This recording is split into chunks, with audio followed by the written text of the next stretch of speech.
Hakuna maandamano mengine yatakuwepo hapa.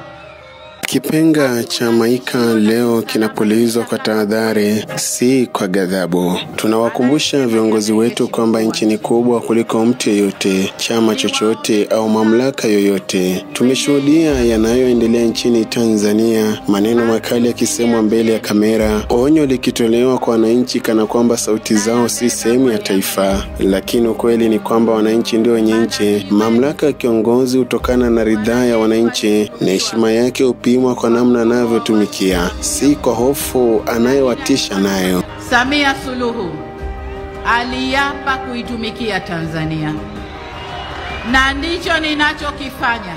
Rais Samia Suluhu Hassan ni mama wa taifa, kiongozi aliyejaribu kuleta mageuzi na maridhiano. Tunamheshimu, lakini pia tunamkumbusha kuwa nguvu ya mtu haidumu. Jina la nchi ndilo hubaki. Wananchi wakizungumza si uasi, ni kioo cha ukweli. Wakati mwingine sauti zao ni kama mtoto wanaomkumbusha mzazi kwamba moto unaungua jikoni. Ukipuuza, nyumba inaweza kuteketea. Viongozi wote wa Afrika Mashariki wanapaswa kuangalia Tanzania kama onyo na funzo. Madaraka ni kama moto wa mkaa, ukichezea vibaya utakuchoma, ukitumia kwa hekima utakupatia joto la amani. Historia inaandika kila tendo na vizazi vijavyo vitauliza, mlikuwa wapi wakati wananchi wanalia? Hivyo basi, heshimuni sauti za wananchi, sikizeni maoni yao na tambueni kuwa historia haisahau. Afrika mpya inahitaji uongozi wa busara unaojengwa juu ya mazungumzo, haki na heshima kwa kila raia. Nchi haijengwi kwa vitisho bali kwa hekima na upendo. Kama wasemavyo wahenga,